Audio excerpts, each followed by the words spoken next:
C'est en voyant Marc venir comme boursier d'excellence que j'ai compris que c'est une réalité. C'est un programme qu'il faut pérenniser et puis faire monter ça au niveau de l'État. Je réponds au nom de Marc Kabemba Yangé. Je suis originaire de la ville de Kipushi.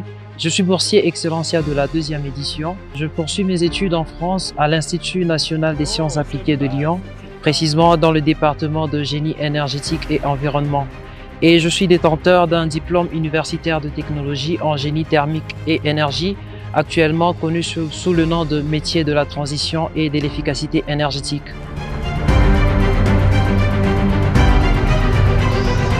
Actuellement, je suis en stage à Kipai Energy. Là, comme vous pouvez le voir, nous sommes sur une centrale photovoltaïque et c'est un domaine qui est assez intéressant, surtout qu'en RDC, d'après le dernier rapport de l'autorité de la régulation du secteur de l'électricité en RDC, la partie photovoltaïque a un pourcentage de 0,12%, or que la RDC est bien positionnée avec un bon potentiel solaire. Et donc, c'est quelque chose à mettre en valeur et normalement, ces chiffres devraient augmenter dans les prochaines années. Donc, c'est ce qui m'a aussi poussé à choisir cette filière, donc contribuer au développement du secteur énergétique ainsi qu'accompagner la transition énergétique en République démocratique du Congo. Kipai est né de la libéralisation du secteur de l'électricité. Nous travaillons pour contribuer à la résolution du déficit dans le secteur de l'énergie. Vous connaissez que le déficit est trop criant. Alors nous comptons vraiment contribuer à cette résolution.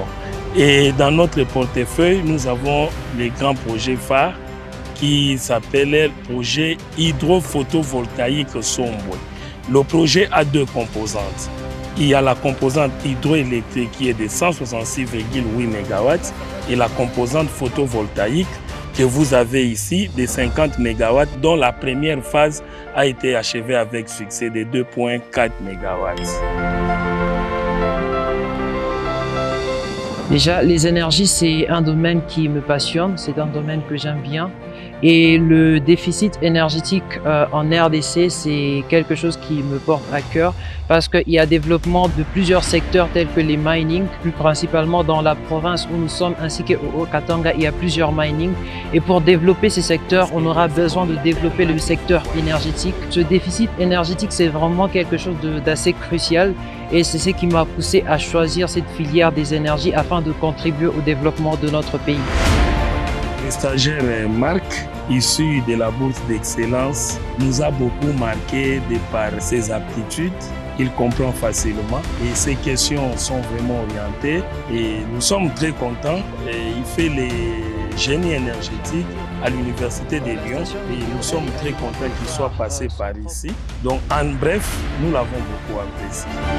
Tout au long du stage, j'ai plus été plongé dans le milieu de la recherche. Il y a certaines composantes que j'ignorais et donc là, avec ce stage, j'ai pu comprendre quelle était l'utilité de chaque composante et comment se faisait la transformation d'énergie, comment fonctionnaient les différentes composantes. En tout cas, mon appréciation est très positive et je ne pouvais même pas imaginer que ça avait cette ampleur. C'est en voyant Marc venir comme boursier d'excellence que j'ai compris que c'est une réalité. Bon, pour tout ce qui se passe à la télé, là, vous voyez, il y a toujours un côté publicitaire, mais il y a un côté réalité. Là, nous vivons la réalité et vraiment, c'est un programme qu'il faut pérenniser et puis faire monter ça au niveau de l'État, que ça ne reste pas un programme de la Fondation, mais que ça devienne un programme du gouvernement. C'est très important. On a beaucoup de talents qui sont étouffés juste par manque de prise en charge.